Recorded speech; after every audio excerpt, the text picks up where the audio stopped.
Olá para você que nos acompanha pela Rádio Defensoria, eu sou Adriana Carla, nós estamos aqui para mais uma edição do Entrevistas DPE, como sempre, trazendo muita informação para você que nos acompanha. Desde já eu te convido aqui a participar da nossa mesa de bate-papo, porque tem muita conversa séria para vir por aí. E as nossas convidadas de hoje já estão aqui comigo, hoje nós vamos abordar um assunto seríssimo. Nós vamos falar do estudo que aponta mulheres migrantes entre as principais vítimas do tráfico humano aqui em Boa Vista, aqui em Roraima. Tudo isso aqui no Entrevistas DPE. Nossas convidadas de hoje para falarmos sobre esse assunto, eu estou aqui com a professora Márcia Maria Oliveira, coordenadora da pesquisa, e também a Jéssica Carvalho Guimarães, mestranda do PPGSO. PPGS-SOF. É isso, sejam bem-vindas ao Entrevistas DPE. Obrigada, é um prazer estar sempre aqui com vocês. Muito obrigada. O prazer é nosso de recebê-las aqui, para a gente estar tocando aí sobre um assunto tão sério que infelizmente assola aí o nosso estado, né?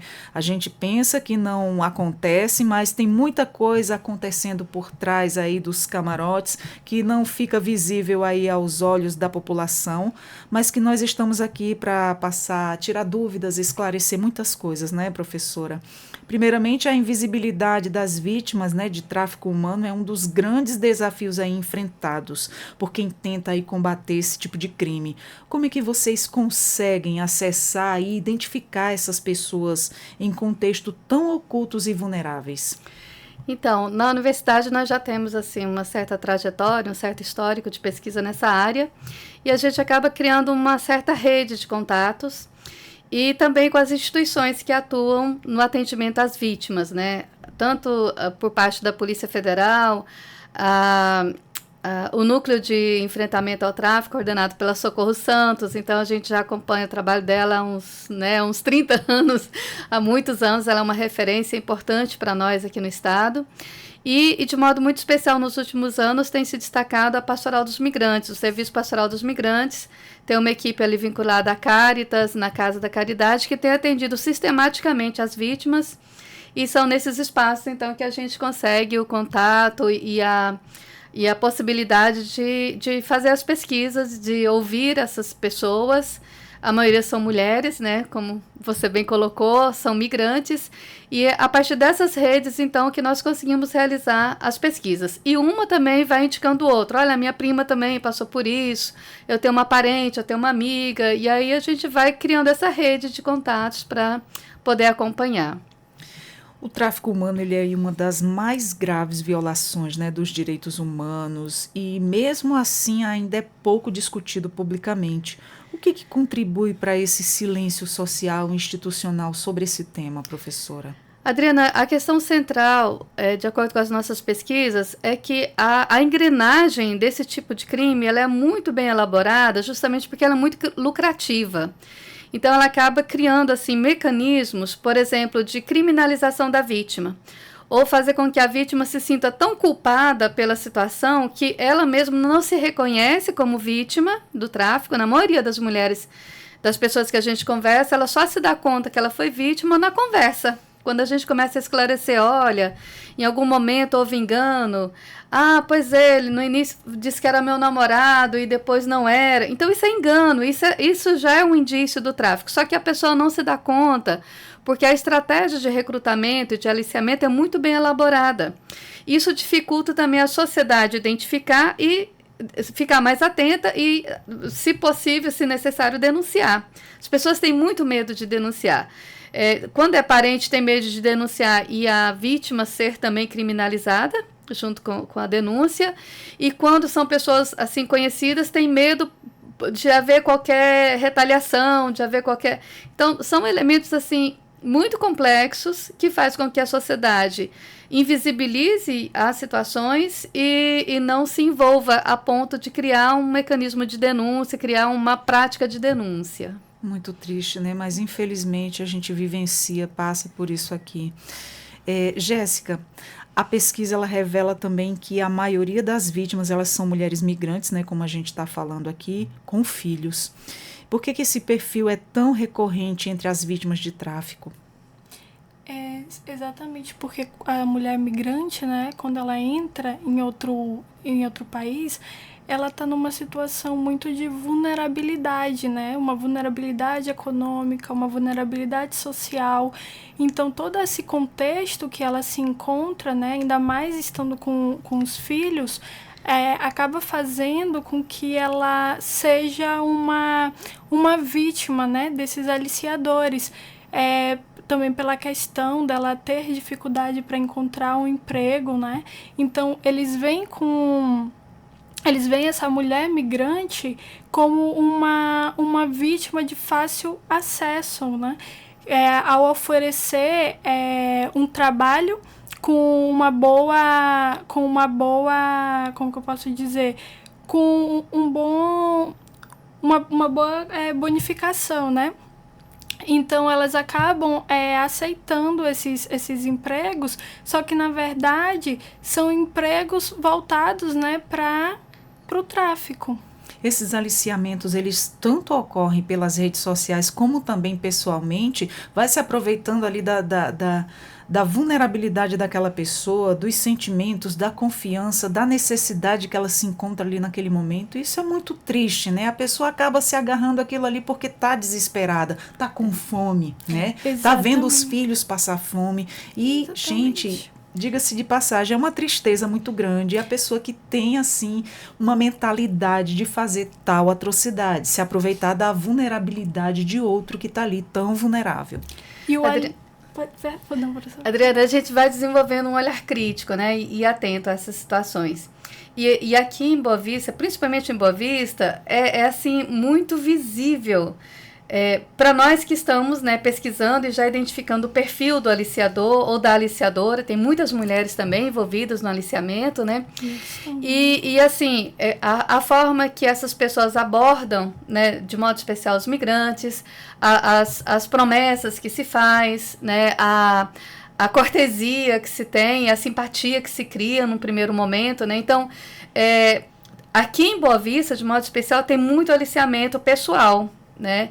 Aí nos arredores da rodoviária, a gente já identificou isso nas pousadas, nos hotéis populares, aí nessas regiões. É muito fácil identificar os aliciadores e aliciadoras. Só que, aos olhos da sociedade, é um agente de viagem, é um agente de emprego, é alguém que está recrutando para o trabalho. Ninguém imagina que é um aliciador para o tráfico de pessoas, né? E aí a gente tem duas modalidades também. Além da exploração sexual e comercial, a gente tem também o trabalho análogo ao escravo, né? Que é aquela pessoa que chega, às vezes, na sua caminhonete, toda chique e tal. Olha, eu estou precisando de 5 trabalhadores para a fazenda tal. Aí as pessoas vão, né? Tem os locais que o pessoal fica aguardando o trabalho, chamam maticas, né? As maticas, que é uma referência que eles têm para aguardar trabalho. Então, muitos recrutadores já sabem dessa estratégia de auto-organização dos migrantes para conseguir emprego, né? E para conseguir trabalho. E aí eles fazem o convite: estou precisando de 10 pessoas para trabalhar hoje num roçado. Aí as pessoas montam na caminhonete e vão, assim, sem nem perguntar mais detalhes, né? E assim, a gente tem acompanhado inúmeros casos que a pessoa vai, trabalha o dia inteiro, às vezes não recebe nem a comida, né? E no final da tarde a pessoa diz: olha, se vocês não querem complicar a vida de vocês, subam aí que eu deixo vocês de volta. Deixa no mesmo local, sem pagar um tostão, triste, né? Gente, que triste isso, viu? É muito triste saber que isso ocorre, que as pessoas usam da má fé para se aproveitar. Da fome, da situação vulnerável, né? E é importante colocar também que os aliciadores, às vezes, não são pessoas muito distantes, né, do convívio da vítima, como também pode ser alguma amiga, algum familiar, né, que acaba ali no contexto do tráfico, né, e acaba também levando essa vítima, né. Então, é importante pensar, né, esse perfil dos aliciadores, já que o tráfico de pessoas é um crime tão complexo, né. Com certeza. O estudo também identificou aí 309 vítimas em 2022, não é isso? E esse número, ele é alarmante, né? Pode ser ainda maior por conta aí da subbonificação. A subnotificação, Adriana, é muito grave nessa situação, né? Porque a grande maioria não faz denúncia. por todos esses motivos que a gente já explicou antes, né? Medo de ameaça. Não né? se identifica como traficada, né? Tem medo de, por exemplo, esses trabalhos, né, que as pessoas levam e trazem de volta. No geral, o recrutador, ele fala, ele ameaça, ele diz, olha, qualquer coisa eu vou te deportar, eu tenho amigos na polícia, eu tenho... Então a pessoa, assim, chega num desespero, né? A gente acompanhou um caso de uma família que foi levada para uma fazenda aqui na região do Cantá, e essa família estava vindo a pé, na RR a pé, né, um sol quente, com criança e tudo. E aí a gente começou a conversar, assim, não estávamos em pesquisa, estávamos, né, voltando de uma atividade de campo e encontramos essa família na RR. E a mulher disse, olha, a gente veio porque nós vimos o gerente da fazenda mexendo com a nossa bebê de 8 meses. Uma bebezinha. E aí nós fizemos de tudo, estava com outro colega, o Joel Valério, que também é pesquisador do tema, né? E nós fizemos de tudo para ir na Polícia Federal denunciar. E a família estava num desespero tão grande que eles não quiseram de forma alguma. Era um sábado, né? Era complicado, assim, a gente fazer todas as articulações e tal, mas aí pegamos o contato direitinho e tal. Na segunda-feira, quando nós fomos tomar as providências, a família tinha desaparecido. Gente. Ou seja, esse medo terrível, vai saber lá as coisas que disseram para eles, né? O tipo de ameaça que fizeram. Exatamente. Eles ficaram já sem poder também confiar em ninguém. Exatamente. Se já que tinham passado por aquela situação, disse agora em quem a gente vai confiar, né? Começa a desconfiar de todo mundo, por mais que venha gente boa ali, com boas intenções, mas já não vão mais confiar. Não confiam mais. Já foi quebrada aquela confiança, né? Já ficaram traumatizados. E a maioria dessas mulheres também é migrante, né? Vindo aí dos países como a Venezuela e também da Guiné. Quais os fatores aí fazem com que a experiência migratória ela aumenta aí os riscos do tráfico? Então, a gente tem o costume de dizer que todo traficado é um sujeito em circulação, né? Um sujeito que está deslocado do seu espaço, porque no geral não se dá no mesmo bairro, por exemplo, né? A pessoa é deslocada mas nem todo migrante é traficado, né? Então tem essa diferença também. Outra questão interessante é que muitas vezes o tráfico ele já começa no contrabando, ou seja, na viagem. Quando as pessoas são já aliciadas por agências de viagem, ou empresas já especializadas, e aí, Adriana, é incrível como o aumento das migrações aqui para a nossa região aumentou também, fez com que se aumentasse também a quantidade de empresas especializadas, de grupos especializados no transporte dos migrantes, nas viagens, né, que vendem os pacotes, vendem, né, assim, o ideal da viagem, e endividam já a família toda, porque às vezes envolve até quem fica no país de origem. Os cubanos, por exemplo, estão chegando aqui totalmente endividados, né? E dizem assim, olha, eu tenho que arranjar um trabalho logo, porque senão o pessoal de quem eu comprei a passagem está ameaçando a minha família. Epa, peraí, isso é tráfico, isso é contrabando, isso é crime. Não, mas eu assinei documentos, eu fiz um compromisso. Então tem essa questão da palavra, né? E a pessoa acha que porque ela assinou um documento, ela tem que passar por todas aquelas situações, e às vezes viaja assim que, né, custaria, sei lá, $2.000, a pessoa está pagando 30 mil. Aquilo, né, que te tira a paz não é saudável, né? Exatamente. Então tem todas essas questões que vêm aumentando com o aumento das migrações também. Né? Nossa, gente, a fronteira com a Venezuela tem sido aí apontada como um corredor de tráfico de pessoas, né? Há políticas públicas eficazes de controle aí e proteção nessas áreas de fronteira, professora? Então, nós ficamos muitos anos com o nosso Plano Nacional de Enfrentamento engavetado, né? Passamos quase 10 anos, de 2014 para cá. Assim, os núcleos que funcionavam nas fronteiras foram fechados, né? Houve aí uma paralisação de recursos, de entendimento político, e ficou realmente tudo meio suspenso, né?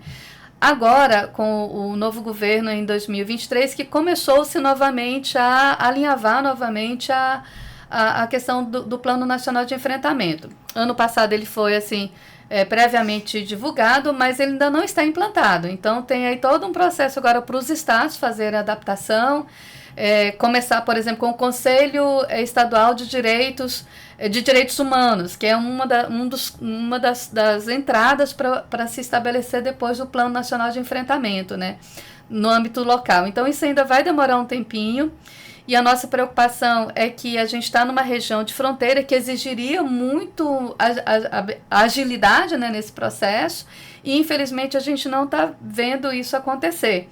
A gente acabou de ter agora a Conferência de Direitos Humanos, isso não deslanchou para Roraima, né, para a fronteira. Então é uma preocupação. A gente tem em nível nacional, né, um aparato começando, mas em nível local a gente está com tudo muito paralisado. O que tem funcionado assim, as instituições que a gente comentou no início, né, que são assim por iniciativas da sociedade civil organizada. O núcleo da Socorro, por exemplo, ele está funcionando meio como um apêndice, não é uma política de Estado, né? E deveria se transformar numa política de Estado. Então, o que a gente tem é um pouco esse anseio da sociedade por políticas realmente efetivas, né, de enfrentamento, que ainda estão muito aquém da nossa realidade. Certo. E a pesquisa ela foi feita em campo, né, com mais de 900 entrevistadas. Como é que foi garantir aí a escuta, né, qualificada dessas pessoas e, ao mesmo tempo, proteger aí a sua integridade? Quer falar da escuta? Dedicação. Então, a Jéssica está começando agora esse processo também. Eu fico muito feliz, Adriana, que eu estou com a Jéssica, né, que já está no segundo ano na segunda etapa do mestrado. Tem mais a Adriana Pita. A Adriana é uma estudante venezuelana que ingressou no mestrado agora, está fazendo já um levantamento também a partir das mulheres venezuelanas, né, especificamente. E esse processo de escuta, então, nessa pesquisa especificamente, nós trabalhamos com diversas pesquisas que foram realizadas no âmbito da Universidade Federal de Roraima, que haviam situações de tráfico que mesmo as pesquisadoras e pesquisadores não haviam identificado a condição de tráfico. Então, assim, às vezes você vai entrevistar uma pessoa sobre violência, né? A Jéssica mesmo passou por isso. Ela fez uma pesquisa extensa sobre violência contra a mulher durante a pandemia. E aí apareceram 16 mulheres mortas no garimpo. Sim. Nossa. Aí a Jéssica levou adiante. Eu disse, Jéssica, em que condições essas mulheres estavam no garimpo? Como é que foi esse feminicídio? Houve denúncia? Aí quando a gente foi checar na Polícia Civil, não havia notificação. Nossa. E essas mulheres todas estavam em situação de tráfico. Então, são essas deixas, né, que às vezes aparecem nas pesquisas. E quando a gente começa a conversar, né, com a pessoa que está fazendo a pesquisa, olha, mas isso aqui configura tráfico. Aí que a pessoa começa a analisar também, rever as narrativas e vai identificando a situação de tráfico. Então, quando a gente está fazendo a escuta das pessoas que estão atendidas nas instituições, a gente tem um tipo, né, uma modalidade de acompanhamento no geral. A gente vai a convite da instituição, porque são pessoas que estão extremamente assustadas, né, muito abaladas emocionalmente, quando ocorrem processos de resgate ou de acompanhamento, né, posterior. E quando a gente está na pesquisa, né, por exemplo, discutindo violência de gênero ou feminicídio, e a gente vai identificando o perfil do tráfico, aí a gente começa também outra modalidade de reflexão primeiro, até a pessoa se dar conta, né, de que realmente ela está em situação de tráfico, ou esteve, né, e aí ela começa então a relatar e a gente começa a identificar e tipificar, né, todas as situações que configuram o tráfico, né. O engano, a apreensão de documentos, a retenção de documentos, o endividamento por viagem ou por alimentação, ou as exigências de trabalho sem remuneração. E aqui em Roraima a gente tem um outro elemento que é assim, muito delicado, que é a história da adoção irregular. A história da filha de criação, né? Ou filho de criação. Eu tenho 10 filhos e esse aqui é de criação. É como se fosse meu filho. Mas não tem documento, não tem nenhuma relação de vínculo familiar, né? Não tem, oficialmente essa pessoa não existe para aquela família, né? A gente tem aqui os casos históricos aqui de, né, a Laranjeira, por exemplo, na Nazaré Laranjeira, é um caso histórico aqui de adoção irregular, né? Em que a pessoa, né, consegue aí trazer, né, para sua convivência várias crianças sem passar por processos de adoção regulares, né? A gente sabe que tem que estar tudo documentado, tudo legalizado. E a Defensoria está aí para isso, como né? Filho. A Defensoria tem feito esse trabalho Exatamente. De reconhecimento, mas para isso precisa buscar, Exato. Né? E uma coisa que eu queria te perguntar em relação a vocês terem colhido essas informações, né? Com essas mulheres sem se colocar em risco, como é que foi tudo isso? Porque você fácil, sabe não. que essas pessoas elas sofrem ameaças, né? Isso não é fácil não, Adriana. Teve todo um cuidado, né? Não, tem todo um cuidado, mas assim, tem muitas pesquisas que a gente interrompe porque a gente começa a perceber que tem risco tanto para nós quanto para a pessoa. Sim. Porque se por mais que a pessoa não revele os nomes, mas no meio da conversa ela acaba falando, né, qualquer coisa, e depois a gente fica com a preocupação de que aconteça alguma coisa com essa pessoa e ela acha que foi a gente, né, que fez qualquer comentário ou qualquer denúncia. Uhum. Teve uma situação de uma menina em situação de garimpo, que estava no garimpo, né, que estava acompanhando com o Joel Valério. E lá no meio da pesquisa, houve aí uma dessas operações, né, no garimpo onde ela estava, e ela botou na cabeça que nós tínhamos denunciado o garimpo, gente, né? Se vocês estavam lá para ajudar. Exatamente, né? Então, assim, é muito delicado, porque nem sempre as pessoas entendem. E a gente entende, porque quem está na situação desconfia de todo mundo, não tem isso como. Que eu ia te falar. Elas sofrem tanto abusos que passam a não confiar mais em ninguém. Exatamente. Até quando você chega ali querendo ajudar, elas não sabem mais discernir o que é o certo e o errado, né? Por isso que é difícil, às vezes, o pessoal vem... Para nós é muito importante dar visibilidade ao que acontece em Roraima, né, pelo meio de comunicação, né? Às vezes vem alguém sério fazer uma matéria através séria, da informação, né? né? Exatamente. Através dessa nossa conversa aqui, alguém se identificar, tem alguém que está passando por isso, ou conhece, já compartilha essa informação, porque é muito importante essa conversa, essa troca de experiência, e a pessoa saber que ela não está sozinha, que ela tem uma rede de apoio. Exatamente. Basta saber buscar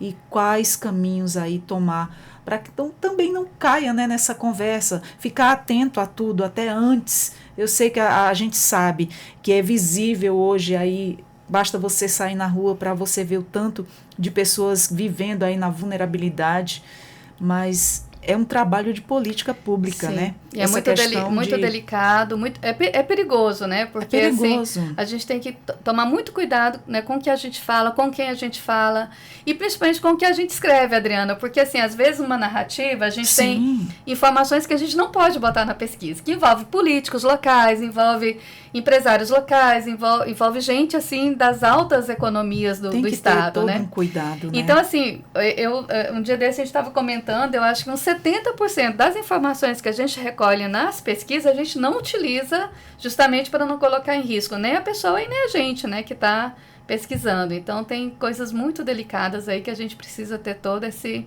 cuidado, né, ético com a pesquisa, né? A violência sofrida por essas mulheres é física, emocional e institucional, né? Durante essa pesquisa, quais foram aí as formas de violência que mais chocaram ou marcaram vocês? Então, Adriana, tem uma modalidade nova na exploração sexual comercial que tem nos assustado. Assim, eu pesquiso esse tema já há muitos anos, desde 2007, 2006, que a gente começou as primeiras pesquisas no Amazonas. Em 2011, eu fui para a Espanha para pesquisar as mulheres da Amazônia naquela região onde eu fui e tal. Então, assim, a gente já está meio que casca dura, como a gente diz na pesquisa, né, de ouvir. Mas aqui em Roraima tem tido assim, uns casos, umas informações novas que me deixam muito abalada. Por exemplo, a questão do estupro coletivo. Que na linguagem né, dos aliciadores é sexo grupal. Mas quando as pessoas vêm relatar a condição desse sexo grupal, é estupro coletivo. É uma coisa assim inimaginável o nível de violência que essas mulheres sofrem. Mas tem sido muito recorrente, e principalmente no garimpo. Então essa é uma informação muito nova, é uma realidade muito nova nos garimpos, porque a prostituição de outrora era aquela questão, né, noturna, final de semana, né, porque afinal os homens que estão ali são homens de família e tal, né, ou seja, a prostituição faz parte dessa logística do garimpo, mas tinha critérios, por exemplo, a questão do estupro era inimaginável, né, o próprio controle do garimpo se encarregava da punição. Agora não, isso virou uma coisa assim muito corriqueira. Na maioria dos casos que a gente tem acompanhado, as mulheres denunciam, né, a questão do estupro coletivo, a violência sexual como uma forma também de controle, como uma forma também de dominação. Meu Deus, isso é assustador. Além de toda essa questão da violência psicológica, né, que a pessoa sofre. Olha, eu tenho seus documentos, eu vou te denunciar, eu vou deportar você, como se essa pessoa tivesse poderes além, né? E ocorrem muitas mortes. Só a Jéssica identificou 17 casos de morte. 17 no garimpo. Meu Deus do céu. E assim, aí tem uma questão questão muito grave, que é a questão da punição, né? Então, essa pessoa se sente autorizada a continuar matando, porque afinal foi só mais uma mulher. E ainda mais no garimpo, uma coisa que chamou a atenção durante a pesquisa é essa questão do encapsulamento da violência, porque ocorre o feminicídio, então a polícia pode até chegar a esses casos de feminicídio, né, mas não vai identificar como a questão do tráfico, né, não vai ligar o tráfico de pessoas. Então aí também seria uma das problemáticas, né, da subnotificação dos casos, é o encapsulamento, né, E nós sabemos que as vítimas, elas nem sempre elas denunciam por medo e também por falta de informação, né? Quais são os canais de denúncia e apoio precisam ser fortalecidos ou criados? Então, nós temos os DISC, né? Os DISC 180, os DISC denúncia, né? Mesmo os DISC da violência contra a mulher. Mas, de modo muito especial, a gente tem a Polícia Federal, que é quem faz realmente, né? Mas, assim, no geral, a Polícia Civil faz o encaminhamento para a Polícia Federal, que, né, faz a investigação, que acompanha os casos e dá o segmento, oferece ao Ministério Público a denúncia, né, para dar continuidade aos processos. Então, assim, mesmo em nível de denúncia, não é uma coisa, assim, muito, muito direta, porque as pessoas não conhecem ainda esses mecanismos, não confiam muitas vezes, né, que, por exemplo, uma mãe, né, vai denunciar, assim, até que ponto ela tem elementos, né, para ser encorajada a fazer a denúncia e procurar a filha, por exemplo, né. E aqui tem sido assim, tem aumentado muito o número, todo dia você vê nos jornais ali, fulana de 14 anos está desaparecida desde, né, uma semana, 2 semanas e tal. Mas, assim, no geral, num primeiro momento, as famílias não conseguem imaginar que pode se tratar de tráfico. Então, às vezes, ficam naquela questão, né, com a Polícia Civil, sem acessar outros mecanismos, né? E quando vai atrás, a coisa já está muito complicada, né? Nossa, é surpreendente ouvir tudo isso e a gente imagina, nossa, isso aqui em Roraima acontece. Aqui em Roraima. Por isso que uma questão central, Adriana, é a prevenção, a informação, né? É justamente conversar, debater sobre o tema, esclarecer.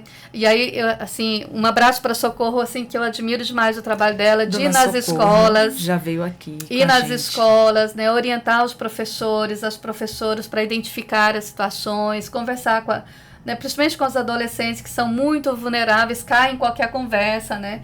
Orientar os migrantes quando chegam. Então, a prevenção ainda é o caminho, porque depois que a pessoa entra, é muito difícil você conseguir reverter a situação, muito difícil mesmo, né? Porque o tráfico de pessoas está muito estreitamente vinculado a outros crimes, né? Ao tráfico de drogas, ao tráfico de armas, né? E aí, quando a pessoa entra nessa engrenagem, é muito difícil ela conseguir sair. E agora a gente está tendo aqui também esse novo canal com a Guiana Inglesa, né? A Guiana, historicamente, foi um caminho, né, do tráfico em toda a região amazônica e agora tem se intensificado muito mais por conta desse boom da economia, né, da Guiana. Da questão do garimpo. Exatamente. Tem muitos casos aí. A própria Polícia Federal, no primeiro semestre, acompanhou diversos casos, fez cooperação com a Guiana para trazer de volta, né, muitas meninas traficadas. E assim, o que nos chama a atenção é que cada vez mais são meninas menores, né? Meninas mesmo, 14, 15, 16 anos, né? Então, assim, uma menina que é ingressada na exploração sexual comercial aos 14 anos, ela vai dar muito lucro para a rede que está explorando ela. Imagina quantos anos essa menina vai ficar, né, em poder dessa rede, né, na condição de traficada e de explorada sexualmente. Então, assim, nos assusta que cada vez mais tem meninas, né, sendo levadas, sendo aliciadas e o retorno delas, assim, é muito complexo. E, principalmente, né, a gente tem conversado na Polícia Federal, o que ocorre é que a gente não tem instituições que deem apoio quando essas meninas retornam. Então, uma coisa é fazer a investigação, fazer a operação, resgatar, mas e depois? A pessoa nunca mais é a mesma, né? Nunca Vem ali mais com é a trauma mesma. e pro resto da vida. Exatamente. E quando ela é resgatada, né, mas não tem um atendimento, né, ou uma proteção, acaba virando uma vítima reincidente, né, professora? A possibilidade dela retornar é muito grande. Nossa, que triste. Muito triste saber que tudo isso acontece, né? Professora, para a gente estar finalizando esse bate-papo, mas eu gostaria que a senhora voltasse uma outra vez para a gente dar continuidade, porque tem muito assunto para falar, tem muita coisa para informar para quem está aí nos acompanhando. Isso é um assunto muito sério, que a gente não pode se calar, não pode fechar os olhos em relação a isso. Esse nosso bate-papo pode abrir muitos os olhares das famílias, deixar as pessoas mais atentas. Então, como é que essa pesquisa e o que a sociedade brasileira precisa entender de forma urgente sobre o tráfico de pessoas? Então, Adriana, é sempre uma alegria retornar aqui com vocês. Eu acho que esse é um canal super importante para a informação de toda a sociedade, né? Sempre que possível, que me convida, eu venho, aí vou trazer Jéssica, vou trazer Adriana, o Joel Valério, que é outro pesquisador super engajado também que nós temos ali, já é mestre, né? Então, assim, uma questão central é justamente confiar na justiça, confiar nas instituições, né?